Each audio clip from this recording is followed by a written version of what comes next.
Hello நண்பா நம்பீஸ். இன்றைக்கி thumbnail பார்த்தோன்னே உங்களுக்கு தெரிஞ்சிருக்கும் நம்ம யாரை வச்சு செய்ய போகிறோன்னு. பட் அவங்கள வச்சு செய்கிறதுக்கு முன்னாடி உங்கள் எல்லாருக்குமே ஒரு நன்றி. ஏன்னு கேட்குறீங்களா? இது என்னுடைய 1001வது வீடியோ. கிட்டத்தட்ட 1000 வீடியோ நான் போட்டிருக்கேன் அப்படின்னு நினைக்கும் போது எனக்கே ஆச்சரியமாக இருக்குது. அதுக்கு முக்கியமான காரணம் என்னென்னு பார்த்தீங்கன்னா, நீங்கள் கொடுத்த சப்போர்ட் தான்.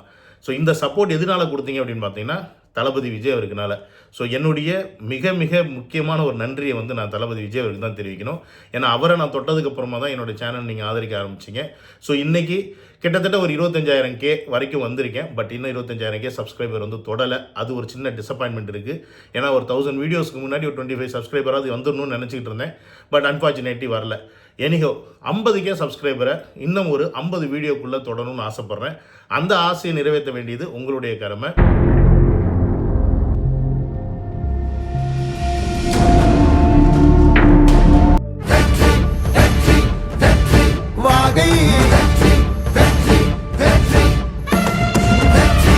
எனக்கு ரொம்ப நாளாகவே ஒரு ஆசை என்னன்னு பார்த்தீங்கன்னா, பனையூரில் வாட்ச்மேன் வேலை பார்க்குற இந்த பன்னாடையை வச்சு செய்யணும் அப்படின்னு. பட் அதற்கான கண்டென்ட் பார்த்தீங்கன்னா பெருசாக எனக்கு மாட்டலை. ஏன்னு கேட்டிங்கன்னா, இந்த நாய் ஊழ விடுற மாதிரி சிரித்து அவனாக ஜோக் பண்ணதான் நினச்சிக்கிட்டு சிரிச்சுக்கிட்டு அது கண்டென்ட்டே இல்லடான்ற அந்த காமெடி சென்ஸ் கூட இல்லாத கம்முனாட்டிங்க. ஸோ இவங்க கூட உட்காந்துருக்க அந்த நாய் அதே கேஸ் கேட்டகரி தான். இவங்க என்னன்னு சொல்லிப்பாங்கன்னா, பத்திரிகையாளர் விமர்சகர் நடுநிலைவாதின்னு சொல்லிப்பாங்க. ஆனால் இவங்களை பார்த்தீங்கன்னா நடுநிலைவாதிகள் கிடையாது, இவங்க நள்ளிரவுவாதிகள் அப்படின்னு தான் சொல்லணும். ஏன்னு கேட்டிங்கன்னு வச்சிங்களேன், நாய்ங்களுக்கு நைட்டில் தானே வேலை இருக்கும், அதனால் இவங்க நள்ளிரவுவாதின்னு தான் சொல்லணும். ஸோ அப்படிப்பட்ட ஒரு கேடு கெட்ட கலிசடை ஜென்மம் தான் இந்த 2 ஜென்மமும். அரசியல் புரிதலே என்ன அப்படின்றத பேசிக் இவங்களுக்கு தெரியுமா இல்லையா நமக்கு தெரியாது. ஆனால் நம்மளை கேள்வி கேட்குற அனதர் கம்யூனிட்டி பீப்புள்ஸ் அப்படி தான் நம்ம சொல்லணும். ஏன்னா பெரியாரை கொள்கையை எடுத்துக்கிட்டு அந்த கட்சியை திராவிட கட்சின்னு சொல்லி அதுக்கு கும்மி அடிக்கிற இந்த கம்யூனிட்டிங்க ஒரு பெரியார் சிலை கூட இன்ன வரைக்கும் அண்ணா அறிவாலயத்தில் வைக்கலைன்ற துப்புக்கோட்டை அந்த பேசிக் சென்ஸ் கூட இல்லாத இந்த பரதேசிங்க நம்மளை பற்றி கேள்வி கேட்பாங்க. ஸோ அப்போ இவங்களுக்கு கேள்வி கேட்டால் பரவாயில்ல, கிண்டல் பண்ணுவாங்க. அப்போ இவங்களுக்கு நம்ம எப்படி பதில் சொல்லணும்? நம்ம பாணியில் தான் பதில் சொல்லணும். வாங்க சொல்லுவோம். இல்லைங்க, எல்கேஜி யூகேஜி சண்டையா? அந்த சண்டை என்ன சண்டைன்னா ட்விட்டர்ல போட்டுக்கிட்டாங்க. சரி, அது ட்விட்டர் சண்டை தானே. என்ன அதான் சொல்றேன், இதுதான் எனக்கு வார்த்தை தடிக்க வைக்குது. என்ன அரசியல் புரிதல்ல டிவிகே ஃபார் தமிழ்நாடுன்னு போட்டது மேடையில் ஏறி பெருமையா பேசுறேன். ஏன் அது ப்ரீகேஜி சண்டை தானே? ஏறுமாதே ஹேஷ்டாக் கெட் அவுட்னு என்ன மானாவுக்கு கையெழுத்து போட்ட கேட்பாங்களா மாட்டாங்களா? நாங்க கேட்கல, கேட்பாங்களா மாட்டாங்களா? அது எல்கேஜி யூகேஜி ப்ரீகேஜி பால்வாடி சண்டையா? கெட் அவுட்னு நீ போர்டு வச்சு நீங்க கையெழுத்து போட்டு ஹேஷ்டாக் போட்டு ட்ரெண்ட் பண்றோம்னு பண்றது பால்வாடி சண்டையா இல்லையா? இப்ப திமுகவும் பாஜகவும் போடுறது பால்வாடி சண்டை என்றால் நீ போட்ட அந்த கட் அவுட்ல போட்ட ஹேஷ்டாக் பால்வாடி சண்டையா இல்லையா? சொல்லு. நீங்க அப்படியே ரொம்ப மரியாதை கொடுத்து பேசுற மாதிரி நடிக்கிறாங்களா மயிராணிங்க? டே அதான் வார்த்தை வாயில வந்துருச்சு இல்ல, என்ன சொல்ல போறீங்க அப்படின்றது எல்லாருக்கும் தெரியாமலாம் இல்லை. அந்த அளவுக்கான நாங்க கேன போயிருக்கு. நீங்க தான் கேனா 200 ரூபா கொத்தடிமை அப்படின்றது கன்ஃபார்மா தெரியும். ஏன்னு கேட்டீங்கன்னா, தளபதி சொன்னதோட அர்த்தம் என்னன்னு பார்த்தீங்கன்னா, நாங்க எல்கேஜி ஸ்டூடெண்ட்ஸ் மாதிரி ட்விட்டரில் சண்டை போடுறோம், நீங்கள் ஏன்டா போடுறீங்க அப்படின்றது தான் அதோட அடிப்படை தன்மை. ஏன்னு கேட்டிங்கன்னா, எங்ககிட்ட அதிகாரம் இல்லை. நாங்கள் மிஞ்சி போனால் நீங்கள் இந்த மாதிரி ஏதாவது பண்ணிகிட்டு இருந்தீங்கன்னா, காமெடி பண்ணிட்டு இருந்தீங்கன்னா ட்விட்டரில் உட்காந்து அதில் நாங்களும் கூட சேர்ந்து கும்மி அடிக்க முடியும். அவ்வளோதான் எங்களால் செய்ய முடியும். ஆனால் உங்களை என்ன மசுருக்கு நாங்கள் சிஎம் போஸ்ட்டுன்னு அப்புறம் மினிஸ்டரு எம்எல்ஏலாம் ஆக்கி வச்சுருக்கோம். ஏன்னா தமிழ்நாட்டுக்கு தேவையான விஷயத்தை மத்திய அரசுக்கிட்ட இருந்து வாங்கி கொடுக்க வேண்டியது உங்களுடைய பொறுப்புடா கம்யூனிட்டி. அந்த பேசிக் புரிதல் கூட இல்லாமல் அவங்ககிட்ட நீங்கள் கேட்பீங்களா, அவங்க கொடுக்க மாட்டாங்களா, உடனே நீங்கள் கெட் அவுட் மோடின்னு ட்ரெண்ட் பண்ணுவீங்களா, அவங்க கெட் அவுட் ஸ்டாலின் அவங்க ட்ரெண்ட் பண்ணுவாங்களாம். இவங்க 2 பேருக்கு நடுவில் என்டிகேக்காரன் கெட் அவுட் மோடி ஸ்டாலின் அவன் ட்ரெண்ட் பண்ணுவான். நம்ம பசங்க சும்மா இருக்க மாட்டாமல் ஃபேன்ஸ் என்ன பண்ணுறாங்க, உள்ளே இறங்கி ட்விட்டரில் டிவிகே ஃபார் டிஎன் சம்பவம் செய்கிறாங்க. எங்களால் இவ்வளோ தான் செய்ய முடியும். ஆனால் அதிகாரத்தை மொத்தத்தையும் கையில் வச்சுக்கிட்டு நீங்கள் என்ன மயிருக்கு ஹேஷ்டாக் போட்டு விளையாடுறீங்க அப்படின்றது தான் இங்கே கேள்வி. உனக்கு நீ கேட்ட பணத்தை அவன் கொடுக்கல, உனக்கு வர வேண்டிய பணத்தை மத்திய அரசுலேருந்து வரலைன்னா நீங்கள் என்ன மயிரை பிடுங்கிறதுக்கு இத்தனை மினிஸ்டர் எம்எல்ஏ எல்லாம் வச்சுருக்கீங்க? போங்க டெல்லியில் போய் சண்டை போடுங்க, பணம் கேளுங்க, பார்லிமெண்ட்டில் போயிட்டு அலப்பறை கிளப்புங்க, சட்டசபை கூட்டி தீர்மானம் போடுங்க. அது எதுவுமே முடியல, சுப்ரீம் கோர்ட்டில் போயிட்டு கேஸை போடுங்கடா பரதேசிங்களா. சரி, சுப்ரீம் கோர்ட்டு முடியல, கவர்னர்கிட்ட போங்க. கவர்னரும் முடியல, மக்களை நல்ல வழிக்கு புரட்சிக்கு கூப்பிட்டு மக்கள் போராட்டம் நடத்துங்க. இல்லை எவனுக்கெல்லாம் எந்தெந்த ஸ்டேட்டுக்கெல்லாம் இந்த சென்ட்ரல் கவர்மெண்ட் காசு கொடுக்கலையே அவனெல்லாம் ஒன்றா கூப்பிட்டு சேர்ந்து அழுத்தத்தை கொடுங்க. அதை விட்டு புதுசாக உட்காந்துக்கிட்டு சின்ன பசங்க மாதிரி ஹேஷ்டாக் போட்டு விளையாண்டுக்கிட்டு இருக்கீங்க. யார் நம்பர் 1 ட்ரெண்ட் ஆகிறதுன்னு எலான் மஸ்க்கு சம்பாதிச்சு கொடுக்கறதுக்கு மூதேவி பயலுங்களா. இதில் உட்காந்துக்கிட்டு நீங்கள் எங்களை கேள்வி கேட்குற, நாங்கள் எல்கேஜி சண்டை போட்டால் அப்போ நீங்கள் யாருன்னு கேட்குற, அப்படி செருப்பால் கட்டின்னு போகிறோம் போக்கு நான். அப்போ அதிகாரத்தை எங்ககிட்ட கொடுத்துட்டு நீங்கள் உட்காந்து ஹேஷ்டாக் போட்டு விளையாடுங்கடா, எச்சக்கலை புறம்போக்குங்க, நாங்கள் பார்த்துக்குறோம் என்ன பண்ணுறது எங்களுக்கு தெரியும்டா. இவங்க அதிகாரத்தை ஃபுல்லாக வச்சுப்பாங்களாம், போலீஸு வச்சுப்பாங்களாம், எல்லாம் வச்சுப்பாங்களாம். ஆனால் நம்ம வந்து இவங்களுக்காக நிற்கணுமா? எதுக்கு? நாங்கள் துண்டு சீட்டு கொடுத்தா உடனே தூக்கி உள்ளே வைக்கிறதுக்கு நீங்கள் அந்த அளவுக்கு தானே உங்களுக்கு. ஏன்னா அந்த அளவுக்கு பயம் தமிழக வெற்றி கழகத்தை பார்த்து. இந்த அளவுக்கு பயந்தாங்கோலி இருந்துக்கிட்டு ஏன்டா ஆகும்னா எதுக்கு எடுத்தாலும் தமிழக வெற்றி கழகத்தை கம்பேர் பண்ணிட்டு வரீங்க? எங்ககிட்ட பவரே இல்லை. நாங்கள் இப்போ தான் கட்சி ஆரம்பிச்சிருக்கோம். பவரில் இருக்க பரதேசி நீ பீ தின்னுட்டு உட்காந்துருக்க. அவங்கள்ட்ட போய் குண்டியை நக்கிட்டு உட்காந்துருக்கீங்க, கெஞ்சிக்கிட்டு இருக்கீங்க காசு கொடுங்கன்னு. இல்லை போ சொல்லு, என்னால் வரி கட்ட முடியாதுன்னு சொல்லி என்ன பண்ணுவான்? நீ வரி கட்டலைன்னா உங்கள் காட்சியை கலப்பான்.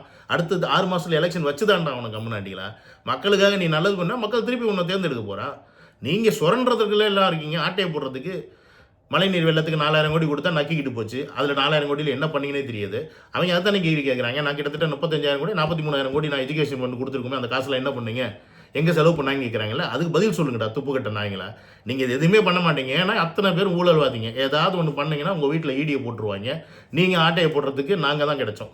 செருப்பால் அடிக்கின்ற உங்களை. அதுக்கு முன்னாடி லைலா மாட்டி வந்துட்டு அவர் சிரிப்ப பாரியா, அவர் ஹேர் ஸ்டைல பாரியோ. இது கட்சி விடுங்க. நீ நடத்துறது கட்சியா? அல்ல, இது ஒண்ணே ஒண்ணுதான் மிஸ்ஸிங். உன் கண்ணையால இதுக்கு தமிழ்நாடு அட்டை எழுதி தரக்குமா? இப்படி சினிமா பாட்டை பாடி கேட்டுட்டு வந்தா இவ்வளவுதான் கொள்கை வரும். ஈச்சல் அல்ல. அதாவது நடத்துறது தாவே காணல. கொள்கை பரப்பு செயலாளர் ஒரு உருப்படியா இருக்கு. அது என்ன ஜனநாயகம் ஜனநாயகம் எப்பா டேய் ஜனநாயகத்தை படாத மாதிரி படுத்தாங்களா? அது பட ப்ரமோஷன். அவர் அதுக்கு தான் கூட்டு வர்றாரு. மறுபடியும் போட்டு பாருங்க. ஜனநாயகம் ஜனநாயகம் டேய் இது கட்சி மேடடா கண்ணா. இதுல போய் நின்னுட்டு எதுக்கு ஜனநாயகம்? அந்த ரசிகர்கள் கும்பல் அவங்க பூரா பேர் விஜய் அரசியல் ஏதாவது ஒன்று பேசணும்னு வர்றவங்களா இருந்தா அவங்க அப்படி ட்ரீட் பண்ணணும்ல. ஆக்சுவலி இந்த வீடியோ பார்த்து இவங்க காண்டா இருக்காங்க. ஏன்னு கேட்குறீங்களா? தளபதியை பற்றி புகழ்ந்து பேசணுன்னு இவங்களுக்கு வயிறு எரியுது. அப்படியே என்னது உள்ளுக்குள்ள இருந்து வயிறு எரியுது. டேய் உண்மையாலே அவர் அழகாண்டா, உண்மையாலுமே அவர் மூஞ்சி தாண்டா, அவரோட ஃபேஸுக்கு தாண்டா இவ்வளோ கூட்டமே பின்னாடி நிற்கிது. புறம்போக்கு அது தெரியாத தற்கொலை ராண்டிங்களா நீங்கள்? கலைஞர் ஒரு பிராண்டுன்னு சொல்கிறீங்கள, எதுக்கு? கலைஞரோட மூஞ்சிக்கு தானே. ஏண்டா மூதேவி, எம்ஜிஆரோடைய அந்த ஒரு சரிஸ்மேட்டிக் ஃபேஸுக்கு தாண்டா அவ்வளோ பேர் பின்னாடி போனாங்க. ஜெயலலிதா அம்மாவோட அந்த ஒரு ஃபேஸுக்கு தாண்டா அத்தனை பேரும் ஜெயலலிதா அம்மா வந்து சீட்டில் உட்கார வைக்கிறாங்க. தனி பெரும்பான்மையில் வேற ஜெயிச்சிருக்காங்க. ஸோ அப்படிப்பட்ட ஒரு கரிஸ்மேட்டிக் ஃபிகர் தளபதி. இதெல்லாம் பார்க்கும்போது இந்த காண்டாமிருகம் மூஞ்சிக்கு காண்டா வருதுல தப்பு கிடையாது, அதை நான் ஒத்துக்கிறேன். ஏன்னா இவங்க என்னதான் மேக்கப் போட்டு வந்து கேமரா முன்னாடி உட்காந்தாலும் அந்த மூஞ்சியை பார்த்தா மிதிக்கலாமான்னு தான் தோணும் நமக்கு. அப்படிப்பட்ட மூஞ்சியை வச்சிருக்க இவங்களுக்கு கரிஸ்மேட்டிக் ஃபிகரை பார்த்தா, தளபதியை பார்த்தா காண்டா வருது சகஜம் தானே. அது மட்டும் இல்லாமல் ஜனநாயகன் சொல்கிறது வந்து படத்துக்கான ப்ரொமோஷனாக இருந்துட்டு போகுது. தளபதியோட படம் தானே. பட் உண்மையாலுமே அது படத்துக்கான ப்ரொமோஷன் கிடையாதா? உண்மையாலுமே அவர் ஜனநாயகன், ஜனத்திற்கான நாயகன். அதனால தான் அந்த படத்துக்கு பேர் ஜனநாயகன் வச்சுருக்காங்க. இந்நேரம் அந்த ஜனநாயகன் உங்களுக்கு தான் பொருந்தி இருக்கணும். ஏன்னா 75 வருஷமாக இந்த திராவிட கட்சிகள் தான் மாற்றி மாற்றி ஆண்டிட்டு இருக்கீங்க. நீங்கள் ஜனங்களுக்கான நாயகனாக இருந்திருந்தீங்க அப்படின்னா இன்னைக்கு தளபதி ஜனநாயகன்ற ஒரு படம் எடுக்க வேண்டிய அவசியம் வந்திருக்காது. ஏன்னு கேட்டிங்கன்னா அவர் வாட்டி படத்தில் நடிச்சுக்கிட்டு இருந்திருப்பார் இன்னும் கட்சி ஆரம்பிக்காமல். ஸோ நீங்களும் நிம்மதியாக உங்களுடைய அரசியல் வாழ்க்கையை பார்த்துட்டு இருந்திருப்பீங்க. ஆனால் நீங்கள் என்ன பண்ணீங்கன்னா குடும்பமாக சேர்ந்து கும்மி அடித்து ஒரே குடும்பம் மொத்தத்தையும் ஆளணும், மொத்தத்தையும் அனுபவிக்கணும், மற்றவங்களாம் உங்கள் காலில் வந்து கிடக்கணும் அப்படின்னு நீங்கள் நினச்சிருக்கீங்களே. அந்த நினைப்பை தூக்கி போட்டு மிதிக்கிறதுக்கு தான் இப்போ தமிழக வெற்றி கழகம் அப்படின்ற ஒரு கட்சி ஆரம்பித்து ஜனங்களின் நாயகனாக ஜனநாயகனாக தளபதி அவர்கள் வந்திருக்காரு. ஸோ உனக்கு அவர் ஜனநாயகன் சொல்லும் போது ஆட்டோமேட்டிக்காக வயிறு எறியதில் வந்து தப்பு கிடையாது. ஏன்னு கேட்டீங்கன்னு வச்சுக்கிங்களேன், இவனை மாதிரி ஒரு ஈத்தரை கலிசிடைங்களுக்கெல்லாம் ஒரு நல்லவன் வரதை பார்த்து கண்டிப்பாக காண்டாவது வந்து சகஜம்தான். ஸோ அதில் வந்து மாற்றுக்கிறது கிடையாது. அண்ட் அரசியல் மேடையில் என்ன நடக்கணும், எப்படி பேசணும், என்ன மாதிரி இருக்கணும் அப்படின்னு இவங்க நமக்கு பாடம் எடுக்கிறாங்க. இவங்க அரசியல் மேடையை பற்றி நமக்கு தெரியாதாகும். என்னெல்லாம் பண்ணுறாங்க இவங்க அரசியல் மேடையில். திருவள்ளூர் மாவட்டம் மீஞ்சூரில் திமுக சார்பில் ஸ்டாலின் பிறந்தநாள் மற்றும் அரசின் சாதனை விளக்க கூட்டம் நடந்தது. பால்வளத்துறை அமைச்சர் நாசர் பங்கேற்றார். முன்னதாக கலைக்குழுவினரின் ஆடல் பாடல் நிகழ்ச்சி நடந்தது. மேடையில் சினிமா பாடலுக்கு ஆபாச நடனம் ஆடினர்.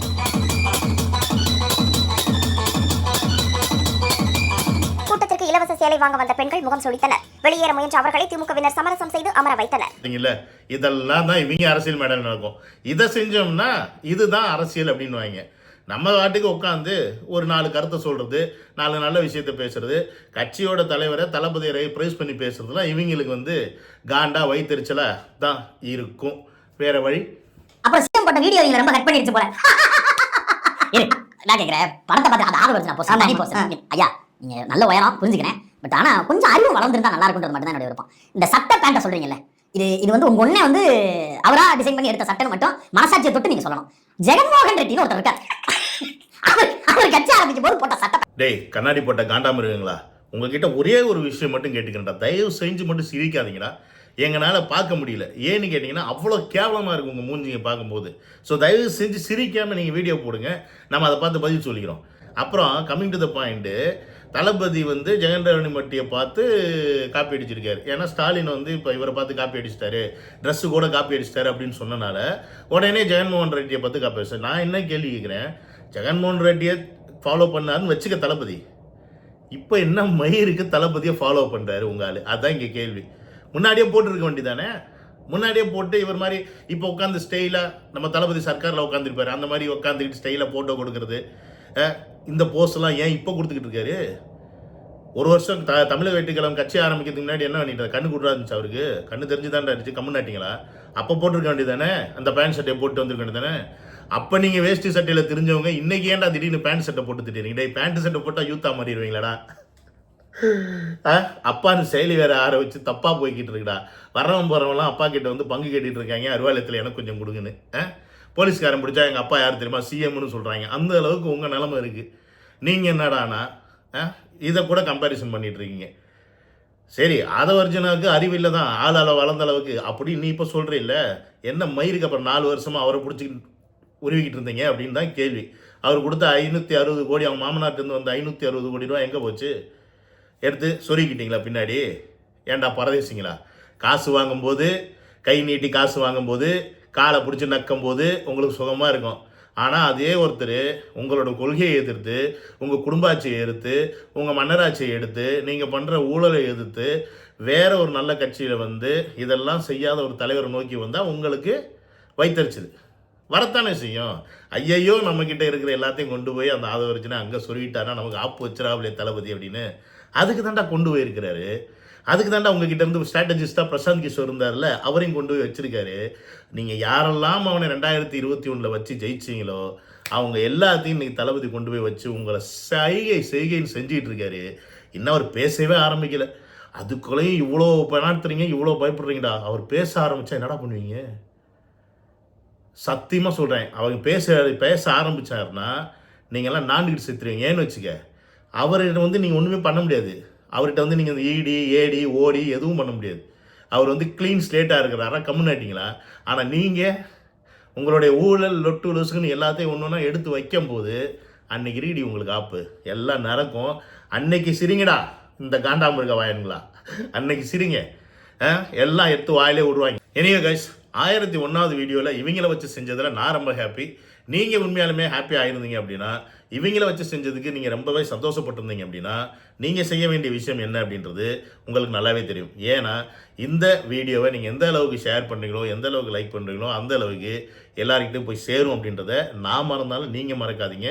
முக்கியமாக அந்த நோட்டிஃபிகேஷன் பட்டனில் பர்சனலிஸ் போட்டு வச்சிட்டிங்க அப்படின்னா உங்களுக்கு வந்து ஆட்டோமேட்டிக்காக என்னுடைய வீடியோஸ் வந்து நான் போட்டோடனே உங்களுக்கு அப்லோட பண்ணோடனே வந்துடும். அதையும் நீங்கள் மறந்துடாதீங்க. So don't miss my videos.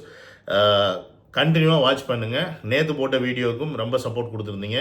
அதில் நான் ஒரு அட்வைஸ் வீடியோ மாதிரி போட்டிருந்தேன். அண்ட் இன்னொரு திங், என்னோட வீடியோவில் தான் ஃபஸ்ட்டு டைமாக நான் அதை ரிவீல் பண்ணியிருக்கேன். எதை? இந்த ரிப்போர்ட்டர் வந்து நாடகம் ஆடியிருக்காரு அப்படின்றத ரிவீல் பண்ணியிருக்கேன். இன்றைக்கி அது ஒரு பேசு பொருளாக ஆகிட்டுருக்கு. குத்துனாருன்னு சொன்னாங்களே, யார் அந்த பவுன்சர், எப்போ குத்துனாரு, ஏன் அந்த ஃபோட்டோஸ் மட்டும் இல்லை அப்படின்னு இன்றைக்கி எல்லா சேனல்லையும் உட்காந்து கேட்டுக்கிட்டு இருக்காங்க. ஸோ இதில் இருந்து என்ன தெரியுதுன்னா, இவங்க கம்முன்னாட்டி களவாணி பயிலுக. நீங்கள் நேற்று வந்த கட்சி இன்னும் வெளியே வராதவர், எலைட்டரிசல் பண்ணுறாரு, வாயை திறக்காதவர்னு சொன்னாலும் ஒட்டுமொத்த திமுக கொத்தடிமைகளும் விஜய் வீட்டு முன்னாடி இல்லை, பனையூர் ஆஃபீஸ் முன்னாடி வாட்ச்மேன் வேலை பார்த்துக்கிட்டு, கக்கூஸ் க்ளீன் பண்ணிக்கிட்டு, மற்ற எடுபடி வேலையெல்லாம் பார்த்துக்கிட்டு என்ன பண்ணுறாங்க அப்படின்னு சொல்லிட்டு உண்மையான ஸ்லீப்பர் செல்ஸ் மாதிரி விஜயை வாட்ச் பண்ணிக்கிட்டு இருக்கிறது இந்த பரதேசி தான் அப்படின்றது ரொம்ப கிளியராக தெரியுது. ஸோ அதை நீங்கள் மனசில் வச்சுக்கிட்டு நீங்கள் செய்ய வேண்டியது என்ன அப்படின்னா, ரொம்ப கேர்ஃபுல்லாக இந்த மாதிரி கம்யூனிட்டிங்களாம் ஹேண்டில் பண்ணுங்கள் அப்படின்றத சொல்லி இந்த வீடியோ இதை முடிச்சுக்கிறேன். See you on another video. Love you all. Take care. Bye.